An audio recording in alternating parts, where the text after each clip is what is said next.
அனைவருக்கும் ஓய்வு நாள் வாழ்த்துக்கள். தேவனுடைய நாமம் மகிமைப்படுவதாக. இந்த வார பாடத்தை படிப்பதற்கு முன்பதாக நாம் தலைகளை தாழ்த்தி ஜெபம் செய்வோம். எங்களை நேசித்து வழிநடத்தி வருகிற எங்கள் நல்ல பிதாவே, கர்த்தாவே, இந்த வார பாடத்திட்டத்திற்காக நாங்கள் உம்மை நன்றியோடு துதிக்கிறோம். ஆவியானவரை கொண்டு நீர் எங்கள் மத்தியிலே பேசும்.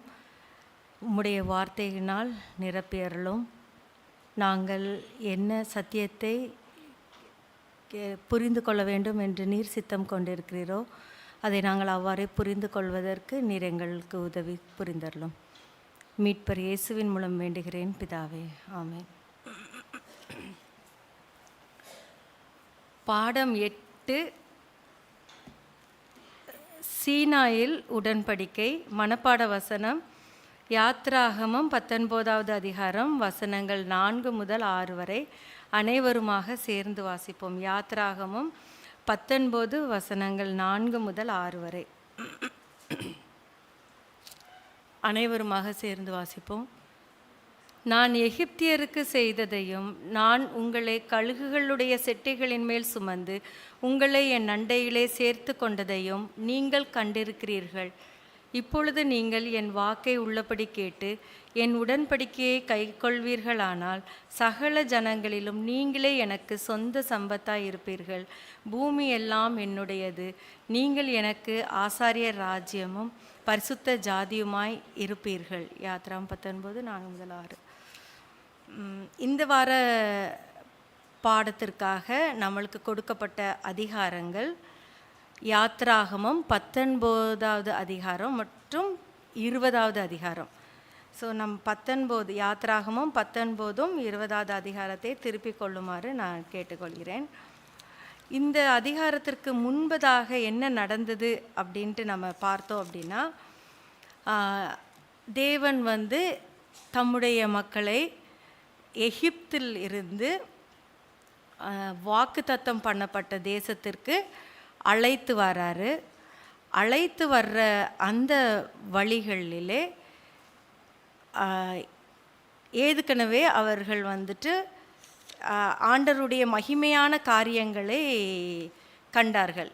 என்ன அப்படின்னா, ஒரு 2 காரியத்தை நம்ம இந்த வாரத்திற்கு முன்பதாக இருந்து நம்ம பார்த்தோம் அப்படின்னா, சிவந்த சமுத்திரத்தை அவங்க என்ன பண்ணினாங்க, தேவன் அவர்களை கடந்து போக கிருபை செய்தார்.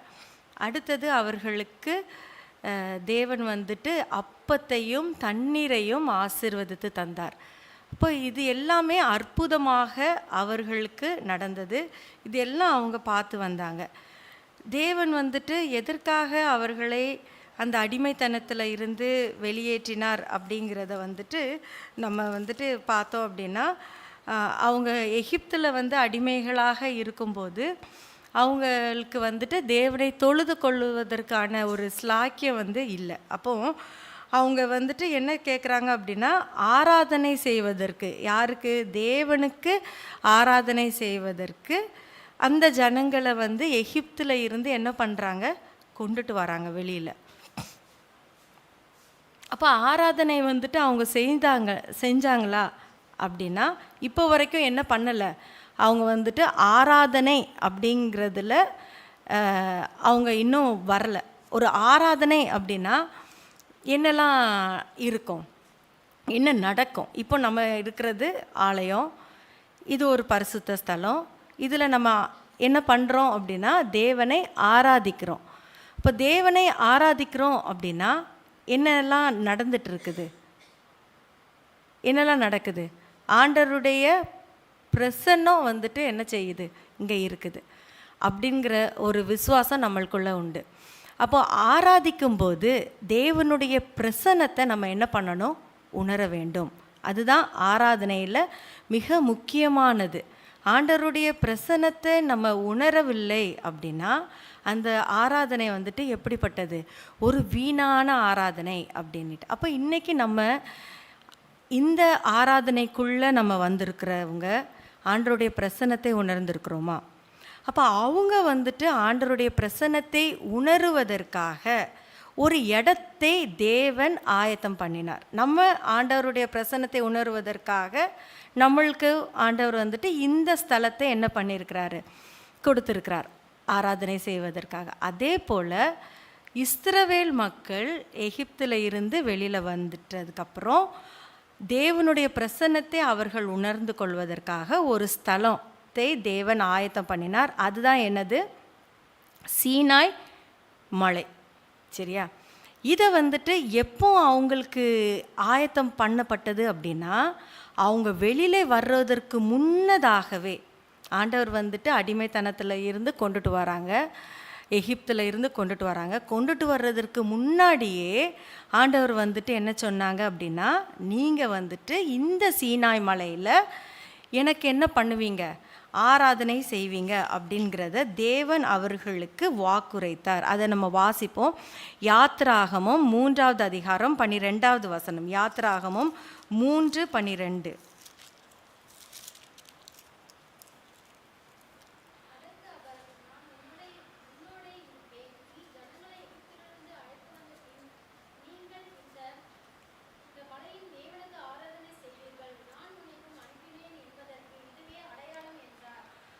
அப்போது அவங்க புறப்பட்டு போகிறதற்கு முன்னாடியே ஆண்டவர் வந்துட்டு என்ன சொல்லியிருந்தார் அப்படின்னா, நீங்கள் வந்துட்டு இந்த மலையில் எனக்கு என்ன பண்ணுவீங்க, ஆராதனை செய்வீங்க அப்படிங்கிறது ஆண்டவர் கொடுத்த ஒரு வாக்குறுதி. இது எங்கே வாசிக்கிறோன்னா 3வது அதிகாரத்தில். அப்போ இது எப்போ நிறைவேறுது அப்படின்னா, யாத்திராகமம் 19வது அதிகாரத்தில் இந்த ஆராதனை வந்துட்டு நிறைவேறுது. அப்போது இவங்க வந்துட்டு இங்கே இருந்து புறப்பட்டு இந்த மலைக்கு ஆராதனை செய்வதற்காக வருவதற்கு எவ்வளோ நாட்கள் ஆயிருக்கு அப்படின்னா 2 மாதங்கள் அப்படின்ட்டு சொல்லியிருக்கிறாங்க. 19வது அதிகாரத்தில் முதல் வசனத்தில் நம்ம வாசித்தோம் அப்படின்னா, இஸ்ரவேல் புத்திரர் எகிப்து தேசத்திலிருந்து புறப்பட்ட 3ஆம் மாதம் 1ஆம் நாளிலே, அப்போ 3வது மாதத்தில் முதல் நாள் அப்படின்னா 2 முழு மாதமும் அவங்க என்ன பண்ணியிருக்கிறாங்க, யாத்திரை செய்திருக்கிறாங்க, பிரயாணம் பண்ணி கொண்டு இருந்திருக்கிறாங்க. 2 முழு மாதமும் அவங்க ஃபுல்லாக என்ன இருக்கிறாங்க, பிரயாணத்தில் இருந்திருக்கிறாங்க. 3வது மாதம் 1ஆம் தேதியில் என்ன பண்ணியிருக்கிறாங்க, அந்த மலைக்கு வந்து அங்கே வந்துட்டு என்ன பண்ணியிருக்கிறாங்க, பாளையம் இறங்கினாங்க, அதாவது கேம்ப் போட்டிருக்கிறாங்க. அங்கே கூடியிருந்து எதற்காக அந்த மலையில் வந்துட்டு இது பண்ணுறாங்கன்னா, ஆண்டவர் முன்னமே சொன்ன மாதிரி அவர்கள் அங்கே தேவனை ஆராதனை செய்வதற்காக அங்கே வந்துட்டு என்ன பண்ணியிருக்கிறாங்க, கூடியிருக்கிறாங்க. அப்போது இந்த 2 மாதமும் அவங்கள ஆண்டவர் வந்துட்டு வழிநடத்தி வந்திருக்கிறாரு. இப்போ இங்கே ஆராதனை செய்வதற்கு அவங்க கூடியிருக்கிறாங்க. அப்போது மோசேயை வந்துட்டு முதலாவதாக ஆண்டவர் வந்துட்டு தன்னிடமாக அழைக்கிறாரு. அழைத்து அந்த மலையில் மோசையோடு தேவன் பேசின வார்த்தைகள் தான் நம்மளுக்கு இங்கே கொடுக்கப்பட்ட இந்த வாரத்திற்கான மனப்பாட வசனம். புரியுதா? அப்போ அவங்க பிரயாணம் பண்ணி வந்திருக்கிறாங்க. 2 மாதம் ட்ராவல். அந்த மாதம் முடிஞ்சு 3வது மாத துவக்கத்தில் அவங்க வந்துட்டு அந்த சீனாய் மலையில் கூடியிருக்கிறாங்க. ஆண்டவர் வந்துட்டு அவங்களோடு ஆராதனை செய்வதற்கு ஆசையாக இருக்கிறாங்க. அதற்கு முன்பதாக மோசையை தேவன் அந்த மலையில் என்ன பண்ணியிருக்கிறாரு, அழைத்திருக்கிறார். ஏறி வா அப்படின்ட்டு சொல்லியிருக்கிறாங்க. அப்போ மோசே வந்து தேவனிடத்திற்கு ஏறி போனான். 3வது வசனம். யாத்திராகமும் 19 3வது வசனத்தில் நம்ம வாசித்தோம் அப்படின்னா, மோசே வந்துட்டு எங்கே போகிறாரு, அந்த மலைக்கு மேலே போகிறார். மேலே போய் தேவன் மோசையிடம் பேசின வசனங்கள் தான் இந்த மனப்பாட வசனம். அதை நம்ம வாசித்தோம் அப்படின்னா ஆண்டவர் வந்துட்டு என்ன சொல்லியிருக்கிறாரு, நான் எகிப்தியருக்கு செய்ததையும் நான் உங்களை கழுகுகளுடைய செட்டைகளின் மேல் சுமந்து உங்களை என் அண்டையிலே சேர்த்து கொண்டதையும் நீங்கள் கண்டிருக்கிறீர்கள். அப்போனா ஆண்டவர் அவங்களோட பேசுகிறதற்கு முன்பதாக அவங்க என்னெல்லாம் பார்த்துருக்குறாங்க அப்படின்னா, எகிப்துக்கு நடந்தது என்ன அப்படிங்கிறத தேவன் நடத்திய விதம், எகிப்தியர்களை தேவன் நடத்திய விதத்தை அவர்கள் கண்டிருக்கிறாங்க. அவர்களையும் எப்படிலாம் நடத்தினாங்க, எப்படி நடத்தியிருக்கிறாங்க அப்படின்ட்டு வசனம் சொல்லுது, கழுகுகளுடைய செட்டைகளின் மேல் சுமந்து. அப்போ ஆண்டவர் எவ்வளோ ஒரு பாதுகாப்பாக, மற்ற பறவைகளெல்லாம் பார்த்தீங்க அப்படின்னா அவங்க வந்துட்டு அந்த கால் வைத்து தான் என்ன பண்ணுவாங்களாம், பறவைகள் வந்துட்டு மற்ற அவர்களுடைய சிறு பறவைகளை வந்துட்டு சுமந்து செல்லுமா. ஆனால் கழுகு வந்துட்டு என்ன பண்ணுமா, செட்டைகளில் வந்துட்டு சுமந்து வரும் அப்படின்ட்டு சொல்லியிருக்குது. வித்தியாசங்கள் உண்டு. மற்ற பறவைகள் வந்து அதனுடைய கால்களை பிடித்துட்டு பறந்து எடுத்துட்டு செல்லும். ஆனால் கழுகு வந்து செட்டைகளில் சுமந்து செல்லும். அப்போ தேவன் நம்மளை அவருடைய செட்டைகளிலே சுமந்து இந்த இஸ்ரவேல் ஜனத்தை வழிநடத்தி வந்தார். சரியா? எதுக்காக? என் அண்டையிலே சேர்த்து கொண்டதுக்காக. அப்போ ஆண்டவருக்கு அவருடைய பிள்ளைகள் அவர் கிட்ட சேரணும் அப்படிங்கிறது தான் அவருடைய விருப்பம். ஏன் ஆண்டவர் நம்மளை இந்த ஸ்தலத்துக்கு வர்றதை விட்டு விடாதீங்க, ஆலயத்துக்கு வர்றதை என்ன செய்யாதீங்க, விட்டு விடாதீங்கன்ட்டு ஏன் சொல்கிறாங்க அப்படின்னா, ஆண்டவருடைய பிரசன்னத்தை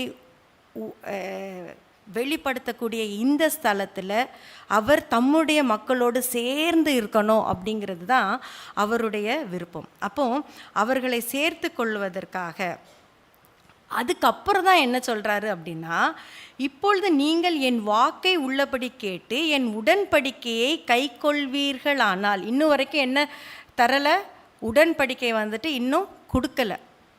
கொடுக்கறதற்கு முன்பதாக இது எல்லாம் வந்துட்டு மோசே கிட்ட தேவன் பேசி சொல்லுகிறார்.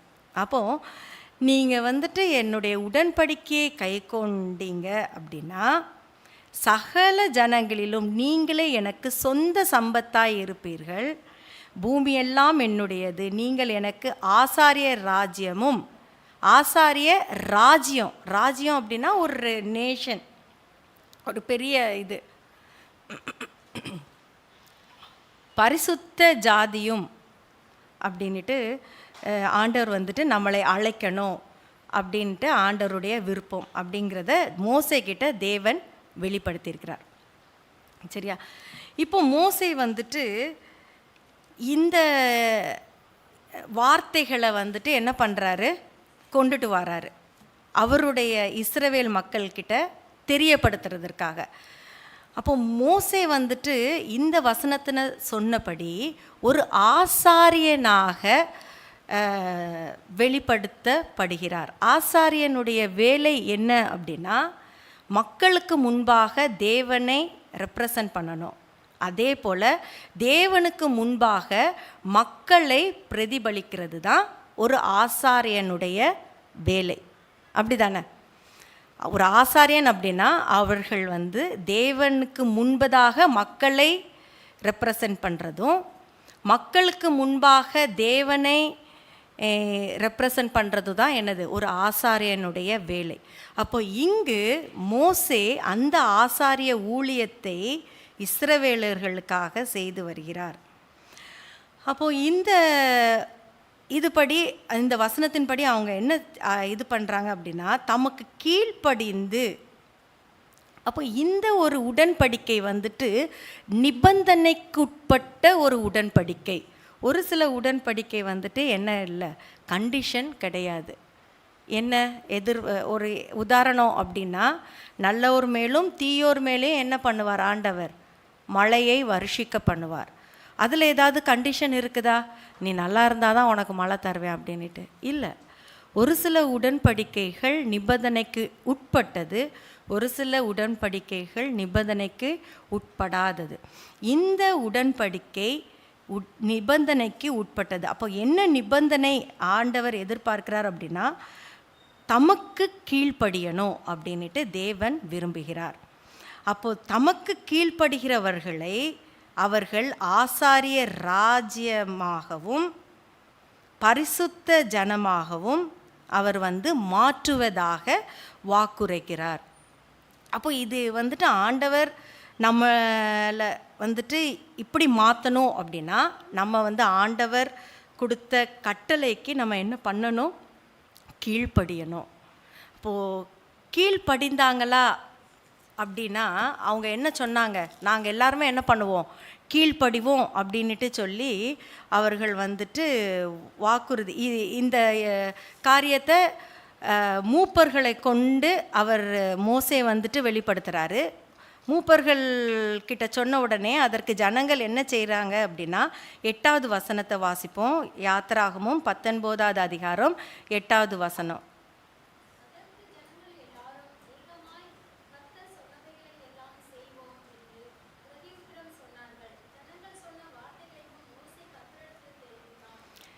இப்போ இதெல்லாம் நீங்கள் கீழ்ப்படிந்தீங்க அப்படின்னா உங்களை இப்படி நான் மாற்றுவேன் அப்படின்ட்டு தேவன் சொன்னார். ஜனங்கள் எல்லாரும் என்ன சொன்னாங்களாம், பிரதியுத்தரமாக, கர்த்தர் சொன்னவைகளை எல்லாம் எல்லாம் நாங்கள் என்ன செய்வோம் அப்படின்ட்டு சொன்னாங்க. ஆனால் அவங்க என்ன பண்ணலை, செஞ்சாங்களா, செய்யலை. சரியா? அப்போ ஆண்டவருக்கு கீழ்ப்படிவோம் அப்படின்ட்டு ஒப்பு கொடுத்தோம் அப்படின்னா அதை நம்ம கீழ்ப்படிந்தனும். கீழ்ப்படியாமல் போனோம் அப்படின்னா நம்மளுக்கு என்ன இல்லை, ஆசீர்வாதங்கள் இல்லை. சரி, இப்போ மறுபடியும் மோசே வந்துட்டு இப்படி நீங்கள் சொன்னதை நான் மக்கள்கிட்ட சொன்னேன், அவங்க கீழ்ப்படிவோம் அப்படின்ட்டாங்க அப்படின்னு சொன்னாங்க. உடனே ஆண்டவர் வந்துட்டு என்ன சொல்கிறாரு, இஸ்ரவேல் மக்களை நீ என்ன பண்ணு, ஆயத்தை பண்ணு, தயார்படுத்து. ஏன்னா ஆண்டவருடைய பிரசன்னத்தைக்குள்ளே வரும்போது நம்ம வந்துட்டு எப்படி வரணுமா, ஆயத்தத்தோடு வரணும். இன்றைக்கி ஆண்டவருடைய பிரசன்னத்துக்குள்ளாக இந்த பரிசுத்த ஸ்தலத்திற்கு நம்ம வந்திருக்கிறோம். ஆயத்தத்தோடு வந்திருக்கிறோமா, ஆயத்தம் இல்லாமல் வந்திருக்கிறோமா அப்படிங்கிறத நம்மளே நாமே கேட்டுக்கொள்ளணும். அப்போது இவங்களை வந்துட்டு ஆயத்தப்படுத்த சொல்கிறாங்க. எத்தனை நாள் ஆயத்தப்படுத்த சொல்கிறாங்க, இன்றைக்கும் நாளைக்கும் அவர்களை பரிசுத்தப்படுத்து. 10வது வசனத்தில் நம்ம வாசிக்கலாம். அப்போ 2 நாள், எத்தனை நாள் ஆயத்தம், 2 நாள் ஆயத்தம் பண்ணணும் அப்படின்ட்டு சொல்கிறாங்க. ஆயத்தம் படுத்தியாச்சு.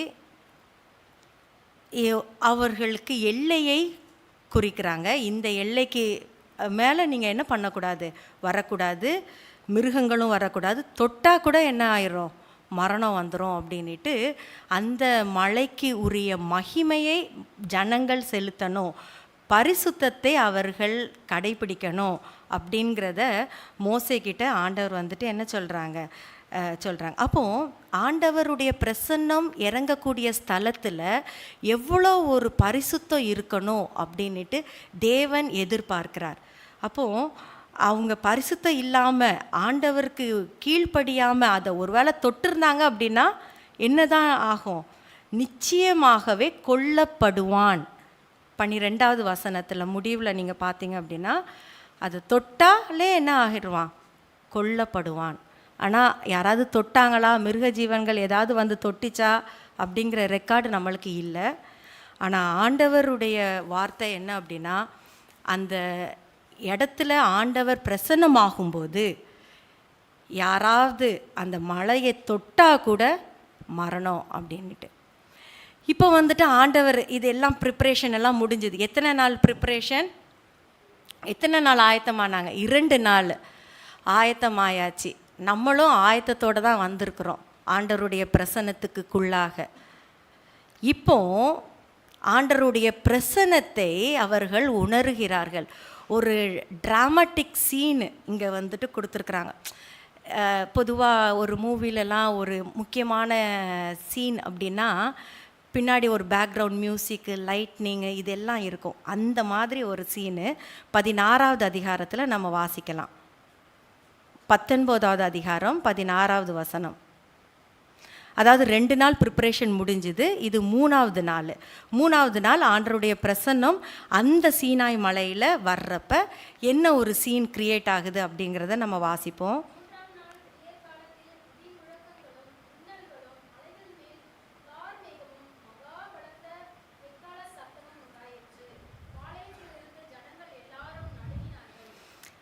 அப்போது ஆண்டவருடைய பிரசன்னம் அந்த மலையில் வந்து இறங்கும்போது எப்படிலாம் இருக்குதான், இடி முழக்கம். யோசித்து பாருங்கள், ஒரு சீனு ஆண்டவர் வந்துட்டு இறங்கும்போது இடி முழக்கம், மின்னல், கார் மேகம், டார்க் கிளவுட்ஸு, கார் மேகம், மகாபலத்த எக்கால சத்தம். இது எல்லாம் அங்கே பேக்ரவுண்டில் வந்துட்டு என்ன செய்யுது இருக்குது. இதுக்கு நடுவில் வந்துட்டு ஆண்டவர் வந்து இறங்க போகிறாரு. மக்கள் வந்துட்டு எப்படி வந்தாங்க? ஆயத்தத்தோடு தான் வந்தாங்க அவருடைய பிரசன்னத்தை அந்த மலையில் பார்க்குறதுக்கு.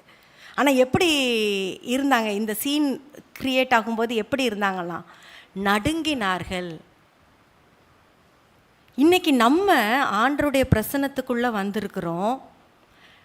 நம்ம ஆண்டருடைய பிரசன்னத்துக்குள்ளே இருக்கும்போது அந்த ஒரு பயம் இருக்குதா? அவங்க எல்லா தங்களை சுத்தப்படுத்திட்டு தான் வந்து நிற்கிறாங்க. நம்ம சுத்திகரித்து ஆண்டவருடைய பிரசன்னத்துக்குள்ளே வரும்போது அந்த ஒரு பயபக்தி நமக்குள்ளே இருக்குதா அப்படின்ட்டு நம்ம யோசித்து பார்க்க வேண்டாம். அப்போ ஆண்டருடைய மகிமை இறங்கும் ஸ்தலத்தில் நம்ம பயபக்தியாக இருக்க வேண்டும் என்பதை தேவன் விரும்புகிறார். அப்போ அங்கே ஆண்டவர் எப்படி இறங்குறாராம்? அக்கினியில் இறங்குகிறார். அந்த மலையில் அக்கினியில் இறங்குறாரு. அப்போ அங்கே எக்கால சத்தம் வர வர மோசே வந்து பேசுகிறாரு. தேவன் அவனுக்கு வாக்கினால் மறுமொழி கொடுக்கிறார். அவரும் வாக்கு மட்டும்தான் கேட்குது, அவருடைய வாய்ஸ் மட்டும்தான் கேட்குது. மோசே பேச பேச ஆண்டவரும் என்ன பண்ணுறாரு? மறுமொழி பேசுகிறார் அப்படின்ட்டு சொல்லியிருக்கிறாங்க 19வது வசனத்தில். இப்போ கர்த்தர் சீனாய் மலையில் உள்ள கொடுமுடியில் இறங்கின போது கர்த்தர் மோசேயை மலையின் கொடுமுடியிலே வரவழைத்தார். மோசே ஏறி போனான். இங்கு என்ன நடக்குது? 20வது வசனத்தில் என்ன நடக்குதுன்னா, மோசேயை கொண்டு தேவன் மக்களோடு பேசுகிறார். அப்போ என்ன ஒரு புரிதல் வேணும் அப்படின்னா, ஆண்டவரோடு நம்ம தொடர்பு வைக்கணும் அப்படின்னா, தேவனோடு நம்ம தொடர்பு வைக்கணும் அப்படின்னா நமக்கு ஒரு மத்தியஸ்தர் தேவை. ஏன்? நம்ம எல்லாரும் எப்படி பாவிகளாக இருக்கிறோம். ஆண்டவரே நேரில் வந்து பேசினா நம்மளுக்கு என்ன இருக்கும்? நடுங்கினார்கள். அவங்க எப்படி நடுங்கினாங்களோ அதே போல் நம்மளுக்கும் என்ன இருக்கும்? முடியாது அவர் பிரசன்னத்துக்கு முன்பதாக. அப்போ நம்மளுக்கு யார் வேணும்? ஒரு மத்தியஸ்தர் வேணும். அவர்களுக்கு யார் மத்தியஸ்தராக செயல்பட்டார்? மோசே மத்தியஸ்தராக அவர்களுக்கு செயல்பட்டார். நம்மளுக்கு யார் மத்தியஸ்தராக செயல்படுகிறார்? இயேசு கிறிஸ்து. சரியா? அந்த இயேசு கிறிஸ்து மத்தியஸ்தர் ஊழியத்தை இன்றைக்கும் நம்ம மத்தியில் செய்து கொண்டிருக்கிறார். எதற்கு அந்த மத்தியஸ்த ஊழியத்தை ஆண்டவர் செய்தார்? அந்த பிரமாணமே என்னது தான்? அன்பின் பிரமாணம். தேவன் நம்மேல் முன்பு அன்பு வைத்த காரணத்தினால், நம்ம பாவிகளாக இருக்கும்போதே தேவன் நம்மேல் கொண்ட அன்பின் நிமித்தமாக நமக்கு வந்துட்டு என்ன பண்ணுறாரு? அந்த மத்தியஸ்த ஊழியத்தை செய்கிறார் அப்படின்ட்டு நம்ம பார்க்குறோம். சரியா? இப்போ இந்த சந்திப்பு இது எல்லாம் எதுக்காக அப்படின்னா, ஆண்டவர் வந்து அவர்களுக்கு ஈவாக ஒரு காரியத்தை தருவதற்காக இந்த சந்திப்பு ஏற்பட்டது.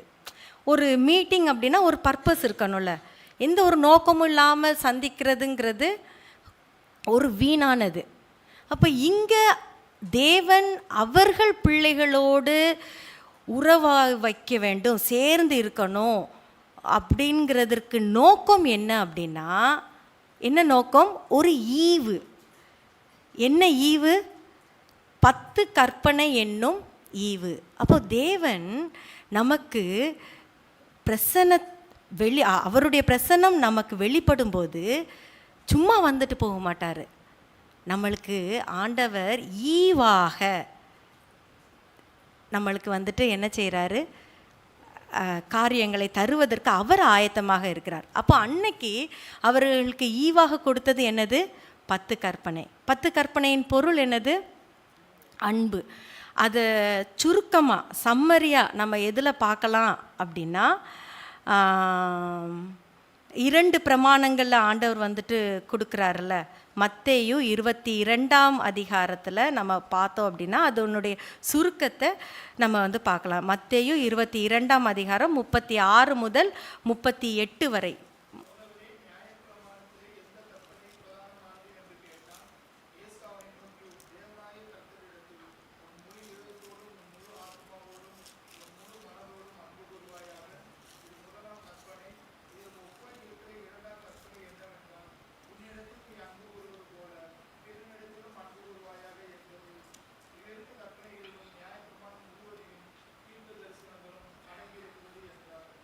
அப்போது நியாயப்பிரமாணத்தினுடைய தீர்க்க தரிசனத்தின் எதில் அடங்கி இருக்குது அப்படின்னா, நாம் ஆண்டவரோடு அன்பு கூறுவதிலையும் பிற மக்களோடு அன்பு கூறுவதிலையும் தான் நியாயப்பிரமாணம் முழுவதும் அடங்கி இருக்கிறது. இது புதிய ஏற்பாட்டில் மட்டும்தான் சொல்லியிருக்கிறாரா அப்படின்னா இல்லை. இதை பழைய ஏற்பாட்டிலையும் என்ன செய்திருக்கிறார், ஆண்டவர் சொல்லியிருக்கிறார். அதையும் நம்ம வாசிப்போம். உபாகமம், அதாவது 1 முதல் 4 கட்டளை நாம் தேவனோடு எவ்வாறு உறவு வைத்திருக்க வேண்டும் அப்படிங்கிறத புதிய ஏற்பாட்டில் சொன்னதை பழைய ஏற்பாட்டில் உபாகமம் 6வது அதிகாரம் 5வது வசனத்தில் நம்ம வாசிப்போம். உபாகமம் 6:5.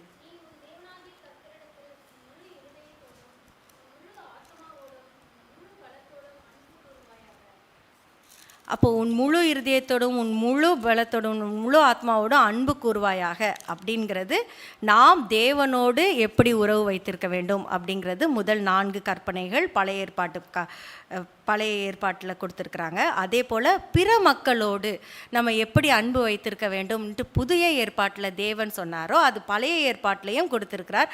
அதையும் நாம் வாசிப்போம். லேவியராகமம் 19வது அதிகாரம் 18வது வசனம். லேவியராகமம் 19:18.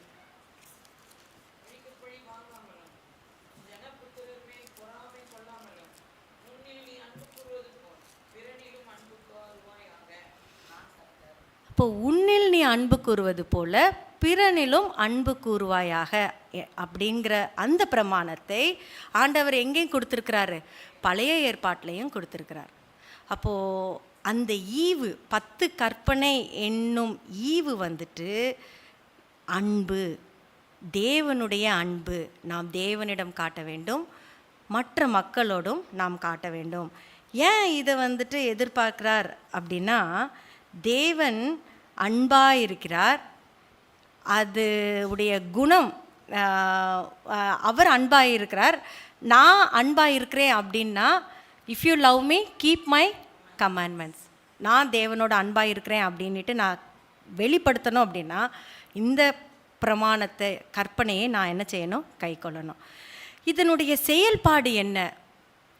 இப்போது இது வரைக்கும் புரிந்துதா? ஆண்டவர் அவர்கள் பிள்ளைகளோடு சேர்ந்து இருக்கணும் அப்படிங்கிறதுக்காக ஒரு மலையை தேர்வு செய்கிறார். அங்கே அவர்களோடு உறவாடுவதற்கு முன்பதாக அவர்களை பரிசுத்தப்படுத்துகிறாரு. 2 நாள் ஆயத்தம் பண்ணின பிற்பாடு அவர்களுக்கு ஈவாக இந்த பிரமாணத்தை தருவதற்கு அவர் ஆயத்தமாக இருக்கிறார். இந்த பிரமாணத்தினுடைய பொருள் அன்பு.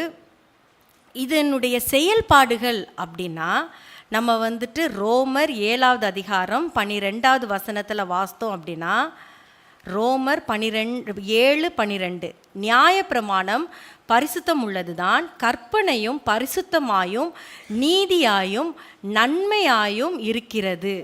அப்போ இதனுடைய செயல்பாடு என்ன? இதில் இந்த வசனத்தின்படி 3 காரியங்கள்: பரிசுத்தம், நீதி, நன்மை. வசனம் என்ன சொல்லுது அப்படின்னா, யாக்கோபு 1:17 நம்ம வாசிக்கும்போது, நன்மையான எந்த ஈவும், கற்பனை ஆண்டவர் நமக்கு கொடுத்த ஈவு, சரியா? அந்த நன்மையான எந்த ஈவும் எங்கே இருந்து வருதா? பிதாவின் இடத்திலிருந்து இறங்கி வருகிறது. அப்போது இந்த கற்பனை நன்மை எங்கேருந்து வந்திருக்குது? பிதாவின் இடத்துலேருந்து வந்திருக்குது. நன்மையான ஈவு அப்படின்ட்டு சொல்லியிருக்கிறாங்க. நீதி, நீதி நம்ம என்ன பார்க்கலாம் அப்படின்னா, அது ஒரு பெரிய ஆஃபர். என்ன ஆஃபர்? நான் பரிசுத்தமாக இருக்கிறேனா அப்படின்னா, அந்த பிரமாணத்தின்படி என்னைய எப்படி காட்டுதுன்னா, நான் ஒரு பாவி, எனக்குள்ளே என்ன இல்லை, பரிசுத்தம் இல்லை, நீதி இல்லை. ஆனால் ஆண்டவர் ஒரு ஆஃபர் கொடுக்குறார். என்ன ஆஃபர்னா, உன் பாவத்தெல்லாம் நீ என்கிட்ட வச்சிரு, நான் உனக்கு என்ன தரேன், நீதியின் வஸ்திரத்தை உனக்கு நான் தரேன், உடுத்து வைக்கிறேன் அப்படின்ட்டு அழகாக ஒரு ஆஃபர். இப்படி யாராவது தருவாங்களா? உன் பழசெல்லாம் என்கிட்ட தாத்தா, நான் உனக்கு புதுசு தரேன், பழசை போட்டுட்டு புதுசு வாங்கிக்க, ஒரு வேளை தருவாங்க. ஆனால் அதெல்லாம் சாதாரணதாக இருக்கும். ஆனால் ஆண்டவர் கொடுக்குற ஒரு வெகுமதி பார்த்தீங்க அப்படின்னா, அதை வாசிப்போம். 2 கொரிந்தியர் 5வது அதிகாரம் 21வது வசனம். 2 கொரிந்தியர் 5:21.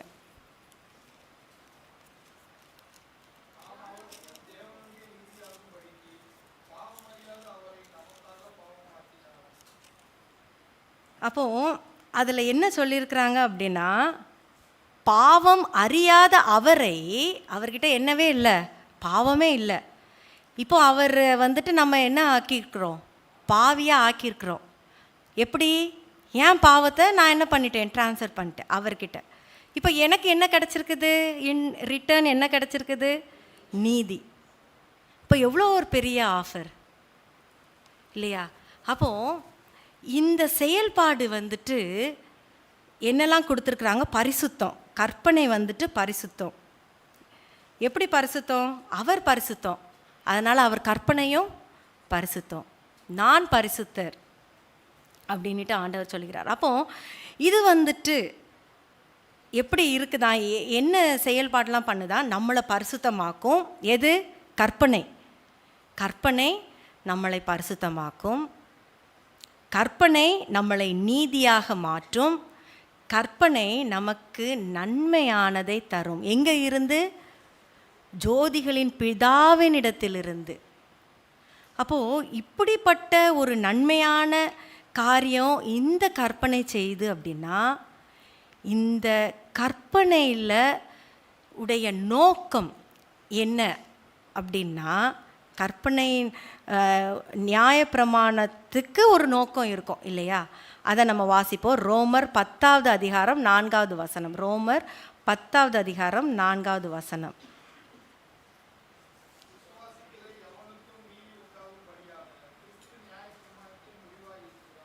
போதும். அப்போது இந்த கற்பனைக்கு முடிவு அப்படின்னா காலத்தை குறிப்பது அல்ல, சரியா? இது சிலுவையோடு முடிந்தது அப்படின்ட்டு ஒரு காலத்தை குறிக்கிறது கிடையாது. முடிவு அப்படிங்கிறத இந்த பாடத்திலேயே நம்மளுக்கு கொடுத்துருக்குறாங்க, இலக்கு அல்லது நோக்கம். அப்போது கற்பனைக்கு உரிய நோக்கம் என்ன அப்படின்னா கிறிஸ்து. புரியுதா? அது எப்படி கிறிஸ்துவாக இருக்க முடியும்? ஏன் அப்படின்னா, கற்பனை வந்துட்டு என்ன செயல்பாடு, என்ன ஒர்க் பண்ணுது அப்படின்னா, நான் பாவி அப்படிங்கிறத என்னுடைய பாவத்தை சுட்டி காட்டுகிறது.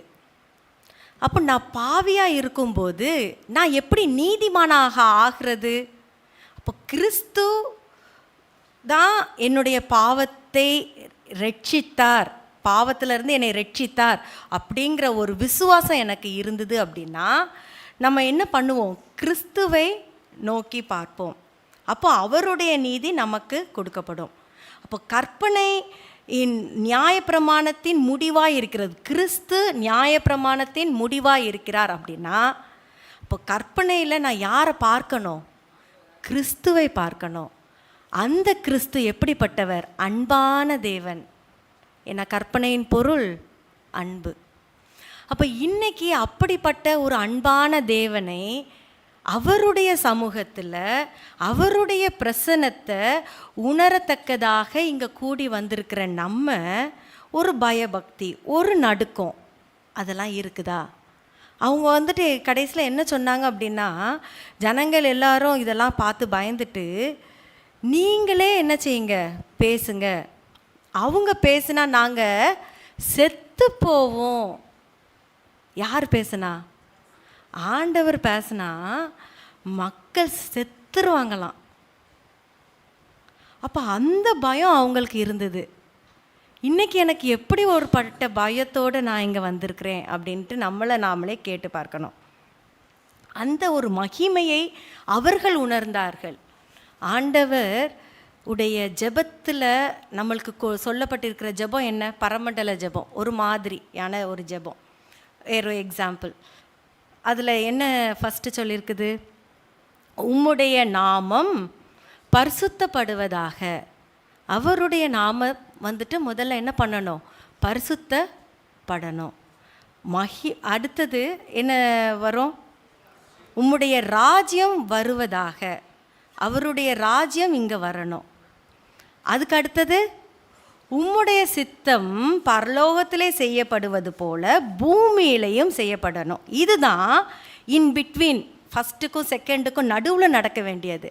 அவருடைய நாமம் பரிசுத்தப்படணும், ராஜ்யம் வரணும். ராஜ்யம் வருவதற்கு முன்னாடி, அவருடைய ராஜ்யம் வருவதற்கு முன்னாடி என்ன நடக்கணும்?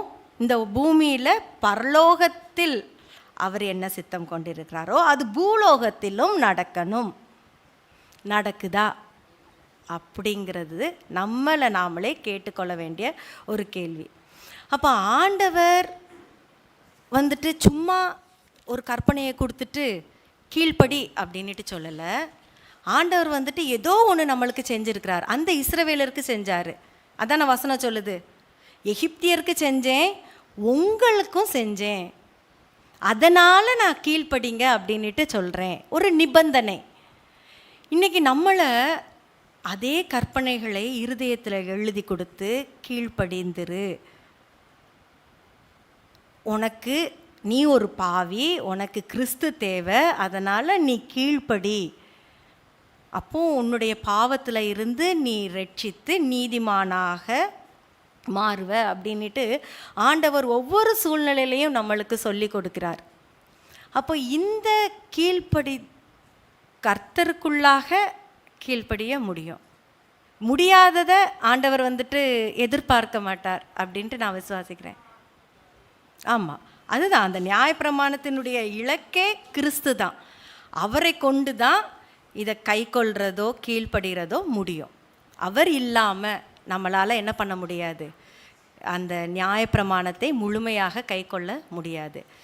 அப்போது ஆண்டவர் உடைய ராஜ்யம் வருவதற்கு முன்பதாக இந்த உலகத்திலே அவருடையக்காக அவர் கொடுத்த அந்த பிரமாணத்தை நாம் கை கொள்ளுகிற பிள்ளைகளாக இருக்கணுங்கிறத அவருடைய சித்தம். ஏன்னா அவர் நமக்கு எல்லாவற்றையும் செய்து வைத்திருக்கிறார், செய்து முடித்திருக்கிறார். அதனால் நம்ம வந்துட்டு என்ன பண்ணணும்? அவருக்காக நம்ம சாட்சியாக, அவர் என்ன சொல்கிறாரு அப்படின்னா, ஆசாரிய ராஜ்யமாகவும் பரிசுத்த ஜாதி. அப்போ இன்றைக்கி நான் ஒரு ஆசாரிய ஊழியனாக நான் இருக்கிறேனா, ஊழியத்தை செய்கிறேனா? அன்று மோசே மக்களுக்கு முன்னாடியும் தேவனுக்கு முன்னாடியும் அந்த ஆசாரிய ஊழியத்தை செய்தார். கிறிஸ்து இப்பொழுது பிரதான ஆசாரியனாக நமக்கு மத்தியஸ்தர் ஊழியத்தை செய்கிறார். இன்றைக்கி நீங்களும் நானும் அந்த ஆசாரிய ஊழியத்தை செய்கிறோமா? ஏன்னா எத்தனையோ ஜனங்கள் இன்னும் என்ன, அவங்களுக்கு இன்னும் வெளிச்சம் கொடுக்கப்படலை, இன்னும் இந்த சத்தியம் சென்று அடையலை. அப்படிப்பட்ட மக்களுக்கு நம்ம ஆசாரிய ஊழியத்தை செய்கிறோமா? அப்படி செய்தோம் அப்படின்னா ஆண்டவருடைய பிரசன்னமாகுதல் எல்லாருக்கும் உண்டு அப்படிங்கிறது தான் இந்த இதில் நம்ம வந்து படித்து கொள்ள வேண்டிய காரியம். அப்போ ஆண்டவர் வந்துட்டு நம்மளுக்கு எல்லாவற்றையும் தந்திருக்கிறார். நன்மையானது, நீதி, பரிசுத்தம் எல்லாவற்றையும் ஆண்டவரை கொண்டு நம்ம பெற்றுக்கொள்ள முடியும். அப்படிப்பட்ட இந்த பிரமாணத்தை நம்ம கடுமையான ஒரு பிரமாணம் அப்படின்ட்டு நினைக்காம, இது சிலுவையில் ஒளிந்து போயிட்டு அப்படின்ட்டு நினைக்காம, இதை ஆண்டவரை கொண்டு நம்மளால் செய்ய முடியும் அப்படின்ட்டு நம்ம விசுவாசத்தோம் அப்படின்னா நிச்சயமாக அதை நம்ம நிறைவேற்றி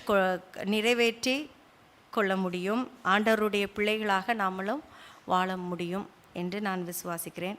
வேறு ஏதாவது கருத்துகள் இந்த பாடத்தின் அடிப்படையில் இருக்குதா அப்படின்னா நீங்கள் சொல்லலாம்.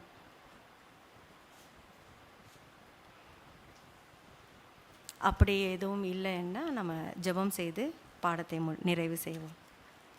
ஜெபிப்போம். எங்களை நேசித்து வழிநடத்தி வருகிற எங்கள் நல்ல பிதாவே, அப்போ இந்த சியோன் மலையிலே நீர் இறங்கின விதம் இஸ்ரவேலர்களுக்கு ஒரு பெரிய மாற்றத்தை கொண்டு வந்தது கர்த்தாவே. அதே போல் நாங்களும் உம்முடைய பிரசன்னத்தில் இருக்கிறோம். உமக்காக நாங்கள் அந்த ஆசாரிய ஊழியத்தை செய்கிற பிள்ளைகளாக நீர் எங்கள் ஒவ்வொருவரையும் மாற்றியறலும். பரிசுத்த ஜாதியாக நீர் எங்களை பிரித்து எடுத்திருக்கிறீர். அந்த பரிசுத்தத்தை நாங்கள் காத்து கொள்வதற்கு எங்கள் ஒவ்வொருவருக்கும் கிருபைகளை தாரும். உமக்காக நாங்கள் இந்த உலகத்திலே வாழ்ந்து உம்முடைய ராஜ்யத்திலே நாங்கள் உம்மோடு சேர்ந்து காணப்பட எங்கள் ஒவ்வொருவருக்கும் கிருபைகளை தரும்படியாக மீட்பர் இயேசுவின் மூலம் வேண்டுகிறேன் பிதாவே. ஆமென்.